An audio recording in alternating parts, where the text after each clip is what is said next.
নদী ভাঙন সহ নানা কারণে শ্রেণীকক্ষ সংকটে নদীর তীর এলাকার অনেক স্কুল এসব স্কুলে ব্যাহত হচ্ছে পাঠদান, লেখাপড়ায় পিছিয়ে পড়ছে শিক্ষার্থীরা। এতে স্কুলগুলোতেও কমছে শিক্ষার্থীর সংখ্যা।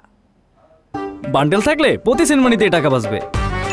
বিকাশ সেনমানি বান্ডেল কিনে জিতুন প্রতি লেনদেনে। প্রায় 5 বছর আগে যমুনার ভাঙনের মুখে সরিয়ে নেওয়া হয় বগুড়ার সারিয়াকান্দির নিজ কর্ণিবাড়ি সরকারি প্রাথমিক বিদ্যালয়। এখন স্কুলটির 6টি শ্রেণীর পাঠদান চলছে অস্থায়ী একটি শ্রেণীকক্ষে। প্রশাসনিক কাজে একই কক্ষে বসেন শিক্ষকরাও।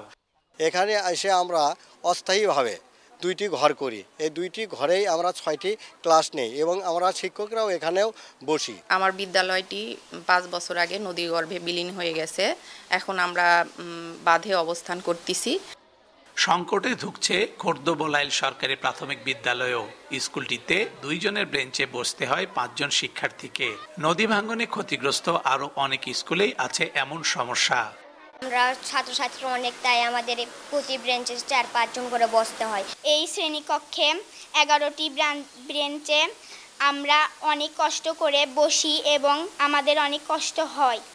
জানা গেছে নদী ভাঙন সহ নানা কারণে শ্রেণীকক্ষ সংকটের কবলে পড়েছে প্রায় 20,000 শিক্ষার্থী। তবে সমস্যার সমাধানে সরকারের উদ্যোগের কথাও জানিয়েছেন কর্মকর্তারা।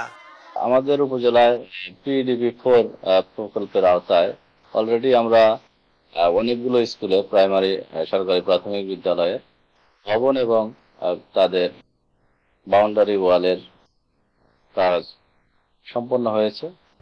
প্রাথমিক শিক্ষা অধিদপ্তরের হিসেবে বলা হয়েছে, তিস্তা, ধরলা, ব্রহ্মপুত্র, যমুনা ও পদ্মা সহ বিভিন্ন নদ নদীর তীরে শ্রেণী সংকটে অন্তত 1000 সরকারি প্রাথমিক বিদ্যালয়।